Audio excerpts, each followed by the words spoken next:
Hello everybody, Average Gamer here, and welcome to an episode of Kerbal Space Program.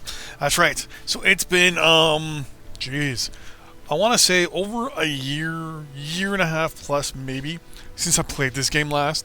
It's been a long time, a very long time coming. So it's about time. I used to make massive space stations and things like that.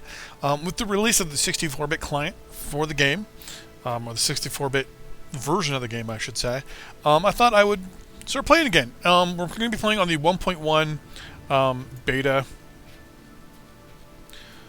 I got a couple mods in the game. Not much. Like, I got like Canadian flags and things like that. Nothing too spectacular. I always like going with the KSP Retro. So if you've never played KSP before, the Kerbal Space Program before, basically what it is you're basically pretending to be. Best way to describe this is no, we don't want to do that. Best way to describe it is this game is well, it's NASA. If NASA were to use duct tape and baling wire.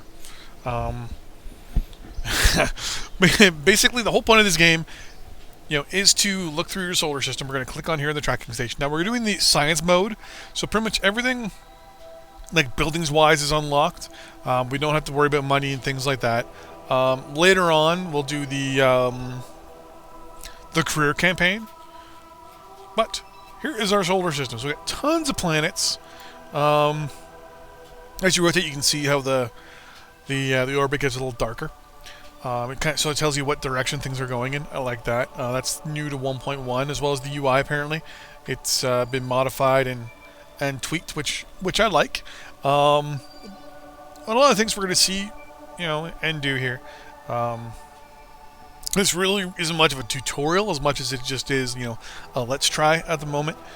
Being that the fact that it is 1.1, it is a pre-release. So we're playing definitely on something that could possibly be broken. So there's no guarantees that this is going to work. One of the good things I do like about this game is the fact that you can go anywhere you want, do anything you want. There you go. That's it. It's just here's a space program. Go.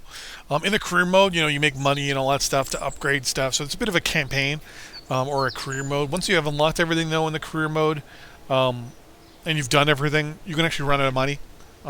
And it kind of gets stuck after a certain point in time. At least with the science mode, we can keep doing things. We don't have to worry about anything. And I like it. But I also like the fact that in science mode, other than collecting science, there is no point to playing the game. You can do anything you want, however you want. So the whole point of the game, theoretically, is to go around the solar system, go to all the different moons, and collect science and samples and all sorts of stuff. In reality, no. That is not the point of the game. The point of the game is failure. Failure, as they say, is always an option in this game. By an option, I mean it's going to happen. I can guarantee you, about 99% of the time, you are going to have problems. You're going to put a rocket with too much stuff on one side, and the rocket, instead of going straight up, is going to start tilting and will crash. Everything here is destroyable, so be careful. I have launched rockets from this thing here and have them almost immediately go up and immediately go on the 90, like go 90 degrees to where they're launching and go straight into this building. Like they hit near the top, but they fucking hit it.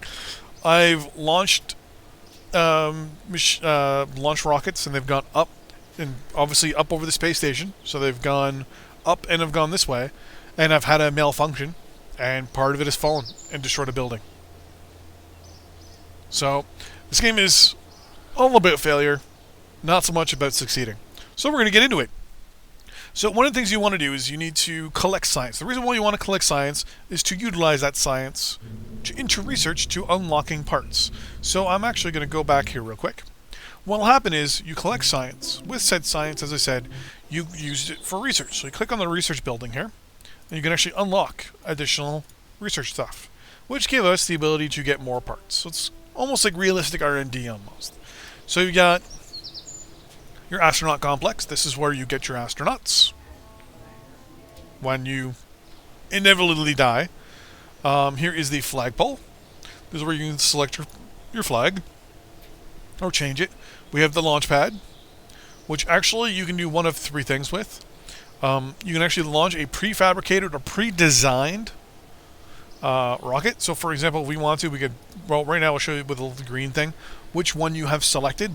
To be 100% honest, we can't really do any of these things until it says, not this. So, locked or invalid parts means right now the parts that are being utilized on this rocket, we haven't unlocked them yet, which is no big deal. There's the research and development building, which I just showed you, where you can unlock all your different new parts. So you get science, which you can then spend, and it slowly increases. So here's 5, here's 20, 45, 90. I'm slowly moving to the right here. 160, 300, 550, and last but not least, 1,000. This unlocks the Reaper engine. Nice. Large holding tank. Not used as a balancing castle. Nice. The narrow band scanner.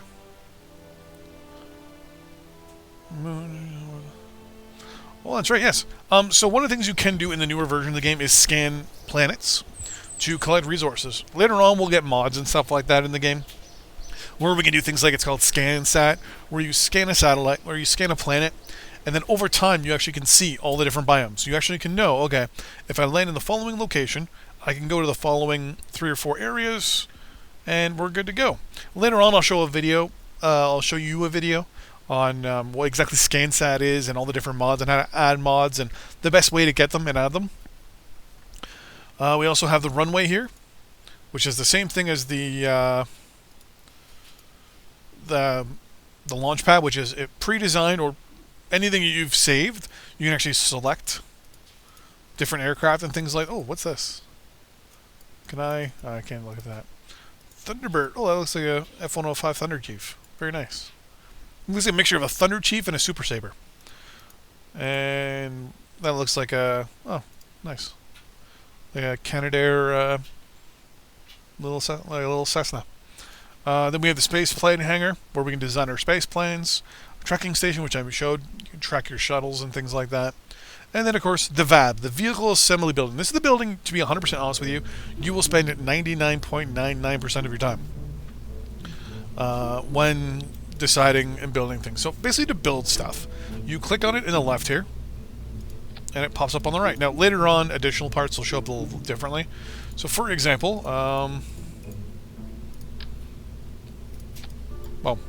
parachute. Why? Because you're going to need one. Science. Now here is one of the things a lot of people forget about. Aerodynamics. So in this game, aerodynamics are very important. Very important indeed. So if you were to put just one of these things on, you're actually going to get drag on this part of your rocket as it goes up. So your rocket will actually, this one here, if we're launching from this angle, actually we always launch from this angle. That's always something to remember. You always launch towards your flag, or away from your flag. So that's your flag. You're always launching like this way. It's going to actually come towards us. So what's going to happen is, as air comes down, it's going to hit this and drag a little bit here, and it'll actually, this rocket, and I'll do it this way, will actually start to turn towards us slowly until it goes all the way down and kills everybody. So what you want to do is you want to do, basically it's called symmetry. So usually in this case we'll do 2, 2, 4, 6, 3, whatever it is, as long as it's equally spaced. So you can do 3 as long as it's 3 equally spaced spots, things like that. We're going to also put that on there, and just so we can be a little more controlled, 3 fins. So this is basically your basic rocket. I actually always like to station them with wherever the door is. It's just a lot easier. So this would be your Tier 1 style rocket. Now, you're probably wondering, well, how do we collect science? Well, there is the tab here that says Science. Put on one of these things. Once you right-click on them, it'll give you the option to... Actually, it gives you that almost exact same. It'll just say something a little different to utilize said feature. So we're going to launch our rocket here. Take a sip of my soda. So here we are. Okay. So our first pilot here is Jebediah Kerman. You can actually hit this little button here. It says internal overlay. If you click it, you can actually see inside your rocket. I found out that was pretty new, and I think it was the coolest thing ever. And if we do view, this is the view from inside where the pilot is, which is pretty cool, all right? I think we hit escape to exit out of this. No, V gets us out. Okay. So, what are you going to do? You want to click science, right? So, first thing you do, later on we'll get mods that'll make things a lot easier, but I will warn you now that there is a bit of a learning curve, and it is a little bit hard. Basically, to utilize science, you need things that collect science. So, for example, in the crew hatch here, we just right-click on this part here. We're going to snap that, and we're just going to put this over there. Mystery goo containers, they also collect. We're going to snap that, and we're going to put that there. That also collects science. So anything in that science tab earlier can collect science. Unfortunately, there's nothing here that shows you what you can collect science with, but it'd be kind of nice if there's a little button. But a few things to learn. So first things first, you'll notice there's a button here that says crew report on the the pad there when you clicked it. If you click crew report, it'll come up and say crew report 1 of 1, report from launchpad, the crew's assessment of the situation, blah blah blah. Right now, I'll tell you, if you recover this science right now as is, you'll get 3. If you transmit it, which we don't have the technology to do right now, you'll get 3 science. So if we were to transmit, no comms device in the vessel cannot transmit. So if we review the report, we still have it. So we're going to keep the experiment for now. Later on, we'll get into the technology and the abilities to transmit. Then, there's the mystery goo container, which we clicked on as well. We're going to click that. It'll open, and boom. So right now, we're going to get 6 science. We're not going to get all the science, but we're going to get most of it. And we're going to transmit, if we were to transmit, only get 1.8 of that back. So you actually lose that difference. So it's actually better to collect your data and bring it home with you than it is to transmit that data, because you lose it, with we'll call it digital degradation, where when you send something back via radio signal, it degrades a little bit.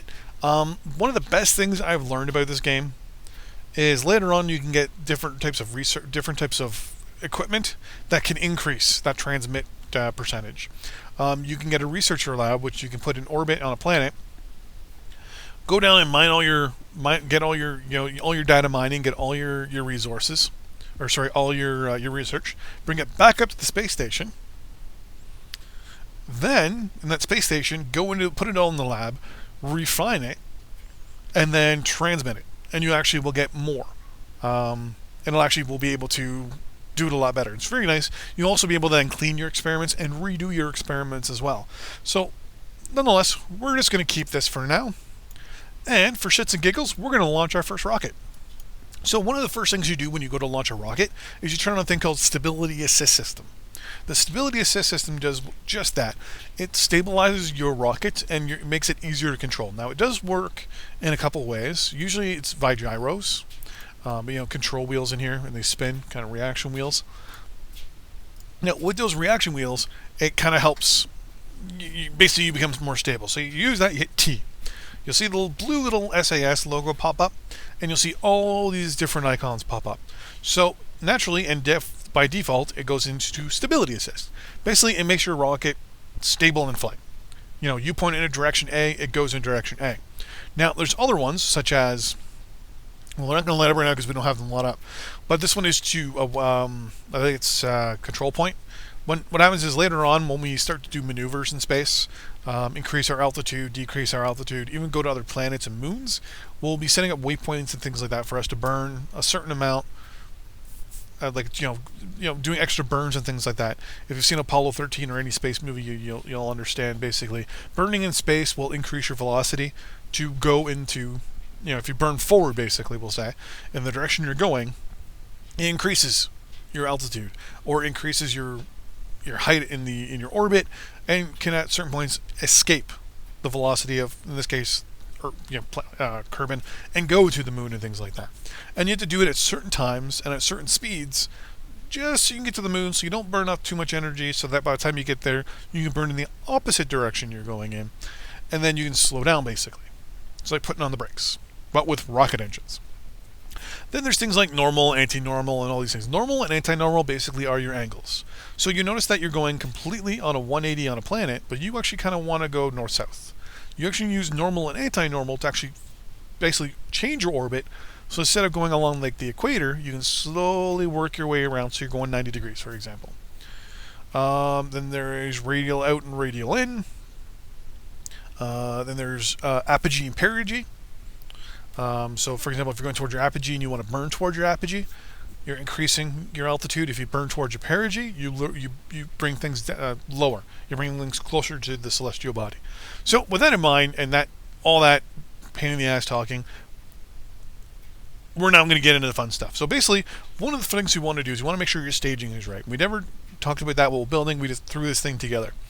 So, I'm going to show you the first common failure everybody does. Going to guarantee you we're going to fail. 100% sure we're going to fail. And this might get very, very entertaining. So on the count of 3, we're going to launch. And all hell's going to break loose. 3, 2, 1. Notice our parachute went off. This is the first common mistake everybody makes in the game. And while we're in the air, we might as well take a Mystery Goo sample. And look at that, we have 14 cents because we're flying at Kerbin. Well, we're flying over Kerbin, technically. So we're just going to keep that data. Now I can also show you, so we can draw prograde and retrograde. So for example, right now we're going retrograde. We're pointing down. If we go prograde, for example, which I don't think we can, that's basically prograde is always the direction you are going in. Prograde is always the direction you're falling in. That's where the direction it basically sticks your engine. So you know if I were to retrograde and fire my engine, I'm actually going to bring everything closer. I'm going to reduce my altitude on the opposite side of wherever I'm going to be. Prograde is where you want to increase, or you want to positively increase your altitude. So you're going to do that. I said normal, anti-normal. If you look at it, it'll slowly tilt us to the right, tilt us to the left. Radial out and radial in. I'm probably going to have to look at that a little bit more because I don't remember exactly what those do. But usually use just regular stability assist 99% of the time. But what we're going to do is we're going to let this guy fall. We're actually going to increase our time here just to max it out. And you're probably thinking, yeah, this has happened to me a few times when I first played. And you're probably giggling to yourself because I can guarantee you if you have played Kerbal Space Program at least once, that has happened to you. So you're probably thinking to yourself, yeah, I did. So what happened? Well, we're going to get into that. First thing we're going to do, though, is we're going to recover our vessel, and we're going to recover that science that we got. We're going to bring everything back in. We're going to hit next. We're good to go. We're going to go back into the building. So, our rocket, when we launched it, both the parachute and the engine went off at the same time. Well, we want to fix that, right? We don't want that to happen again. So down here in the bottom right is what we call staging, or stages, right? You know, kind of like how when you get in a car, stage 1 is get in the car. Actually, stage 1 is unlock the car. Stage 2 is get in the car. Stage 3 is turn the car on. And then stage 4 is drive to your location. So, same as it is almost in this game, is you have to stage your equipment in certain steps, basically, to get to where you want to go. So in this case, stage 1 would be to launch, turn this engine on. But we had 0 stages. We had, 0 stage. 0 stages just as is. In stage 1, we actually want this engine to go. So we're going to drag the engine down here. And boom, there we go. So now in our first stage, when we hit that spacebar and tell it to go, this engine is going to light off. Then, later on, when we hit the spacebar again, because every time you want a stage to go off, you hit that spacebar. You hit the spacebar a second time, and when that occurs, our parachute will go off. So what we're going to do is we're going to launch again. Hit the launch button up there in the top right. Take a little sip of my soda. So we're at the space station again, or the the launch. Again, first thing we're going to do, we're going to right click again. Just take some science. Now remember, we got 6 last time out of the possible amount. You'll never get 100% of your science. Usually you got to do it 2, 3, 4, 5 times. The only time you'll get 100% of your science is when doing crew reports. So see how we're getting 0 this time? So we're just going to reset that. So, ready to go. In 5, 4, 3, 2, 1. Turn our stability assist on. And go.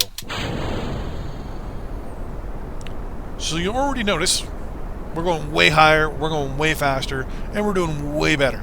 So what we're going to do is we're going to take a crew report now that we're flying high.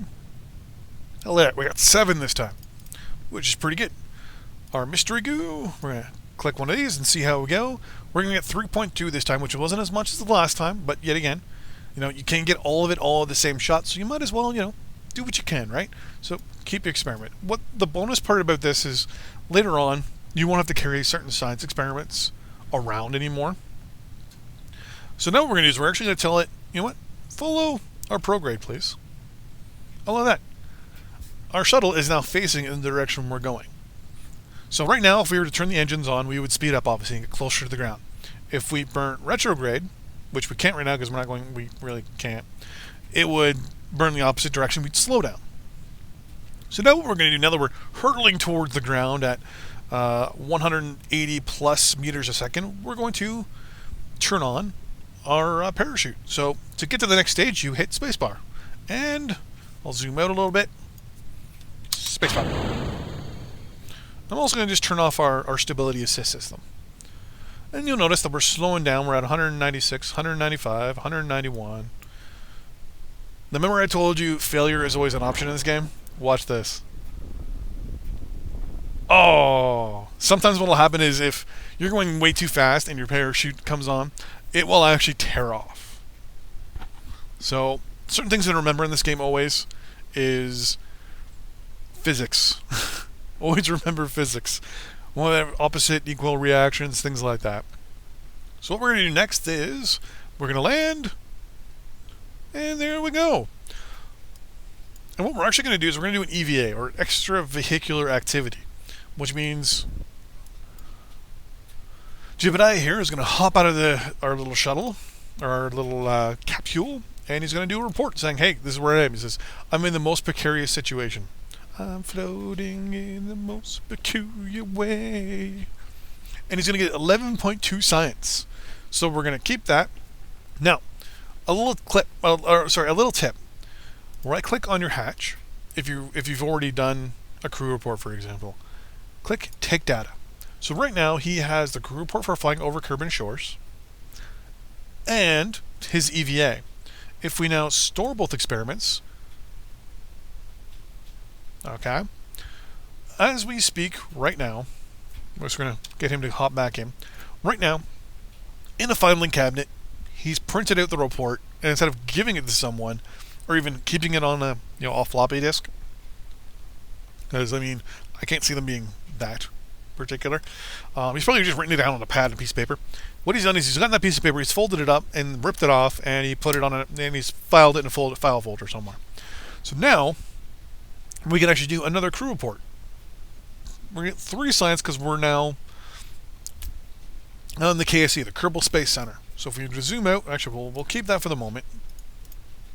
We'll zoom out. So the game is broken up into biomes. So for example, this area right in here, like see how it's kind of color changed? So you gotta remember there's 2 color changes here, right? Kind of see how it is around. This is the Kerbal Space Center, the KSC. Each one of these areas, the runway, the launch pad, the tracker, the research center, the astronaut facility, mission control, the space station hangar, the flagpole, everything in here, each building is its own biome as well. So you can actually go and collect a lot of science from around those, which we'll do.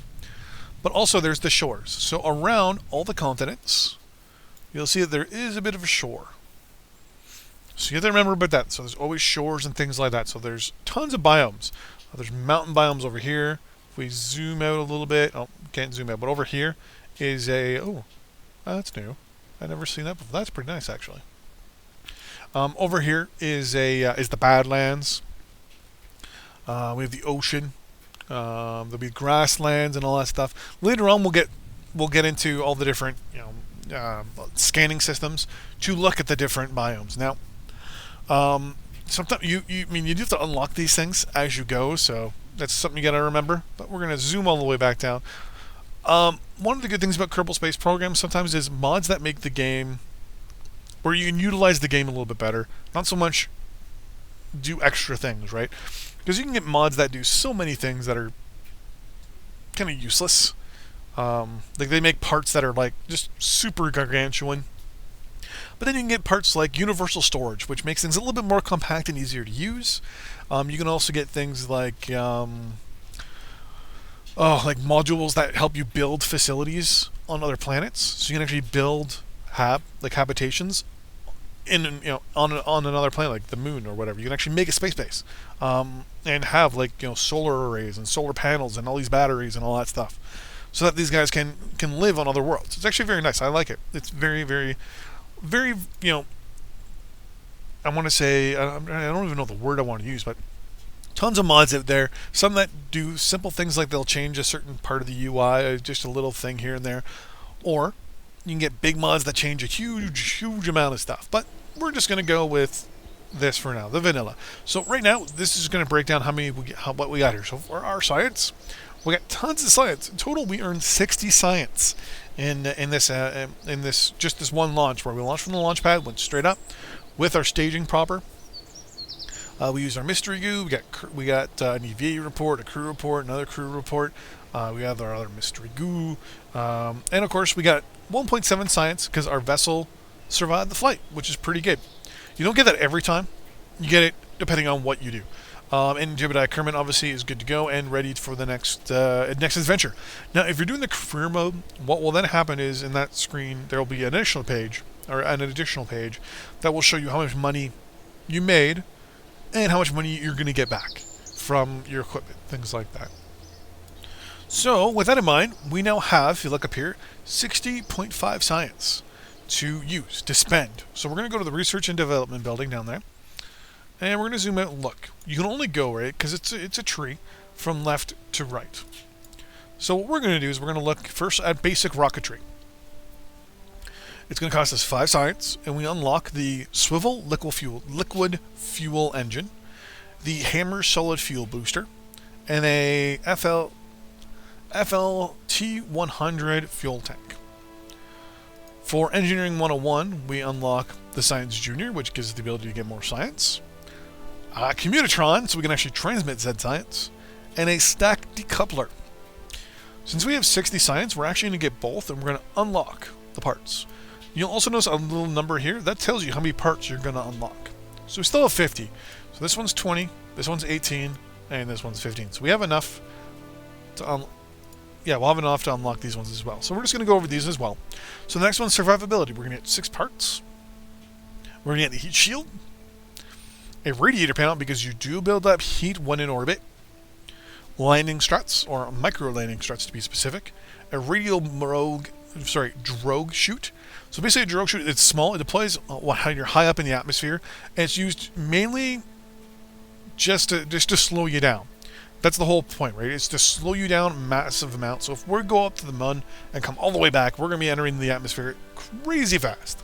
So what you want to do is you want to have 2 or 3 of these, sometimes even 4 depending on what's going on. And you want these just to fire off right when you get into orbit. And it will slow you down enough so that you can launch your regular parachutes, like these ones, they're radio parachutes.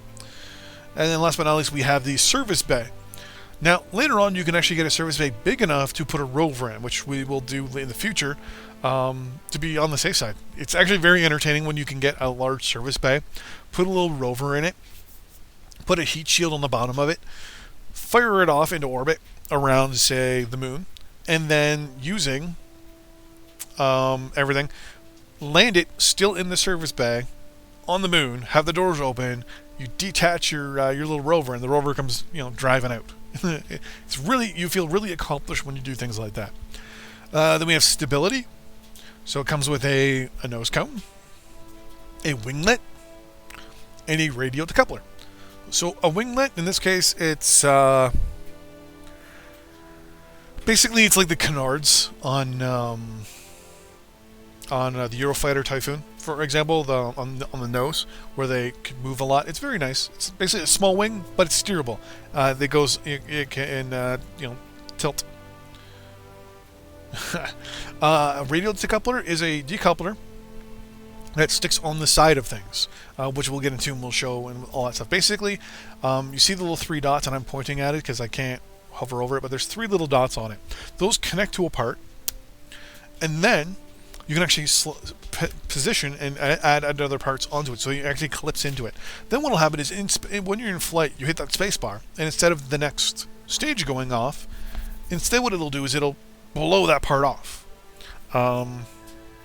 So in your stage 1, right, we would have our engine going off. Stage 2 would be, say, 2 rockets, which we'll do, and I'll show you how all those work. And then in stage, the next thing we have is general rocketry, which is one of the highest ranked military officials in Kerbal Space Program, general rocketry. Not as important as major or sergeant rocketry, but nonetheless. It comes with as I said, the Reliant liquid fuel engine, the Thumper solid fuel booster, and the T200 fuel tank. So it's actually a fuel tank twice as big and as powerful as this one. So what we're going to do is we're going to unlock all of these. Oh, we're actually short. Oh, I didn't do math good. So we're short by just a little tiny bit of science, which is no big deal.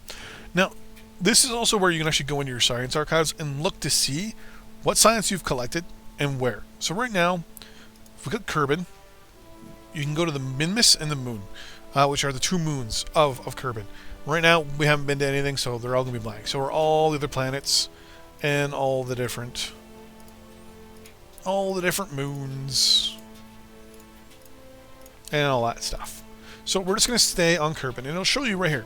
We've done 3 crew reports, 1 EVA, and 2 mystery goo. So it'll tell us we've done 3 reports, but there's still 4 remaining somewhere.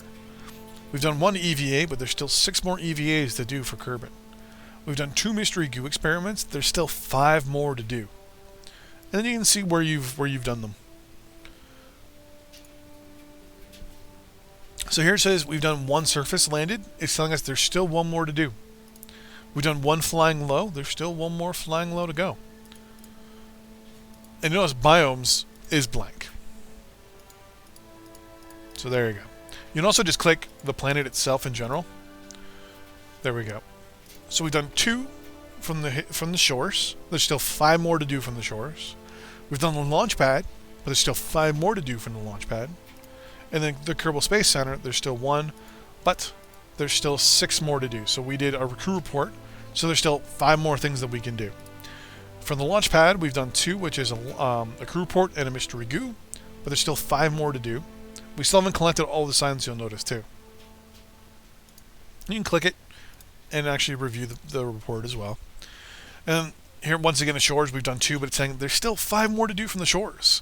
So we've done an EVA and a crew report. So you can actually, over time, figure it out. Like, we still need to do an EVA from the Kerbal Space Center. We still need to do an EVA from the launch pad. Which I think you can actually do, now that I think about it. So like we can do a mystery goo from the Kerbal Space Center and all that stuff. I'll show you later on. I have a thing. I've basically nicknamed it the Go Science Rover, where basically you go anywhere on KS, the Kerbal Space Center, and collect your science. So what we're going to do, speaking of which, is we're going to collect that little science we need to collect this, and then we will be calling that an episode. So what we're going to do is we're actually going to go into the spaceplane hangar. We're going to let it load here. There we go. We're going to get our Mark 1 console. And we're just going to put it like so. And I'm going to click it inside my window. There we go. We're going to put 2 of these guys on, like so. Put a Science Junior. Oh, crap.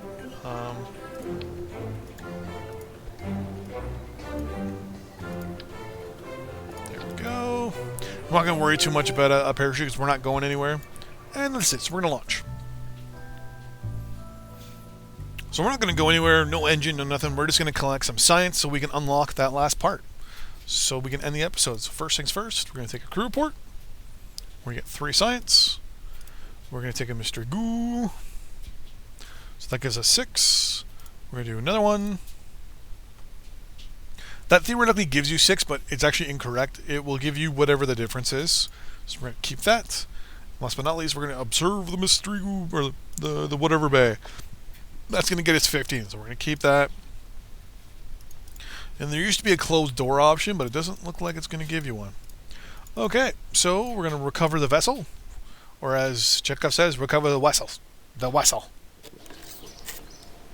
And we got 37 science out of that, which is pretty good. Or sorry, that brings us to 37 science, but we earned 25.4. So you notice the second mystery goo got us 1.4, even though it said 6, because it got the difference. And you'll see something here called data value. Later on, that becomes important, or data gathered right here, and then data value. The data gathered later on is important for the lab.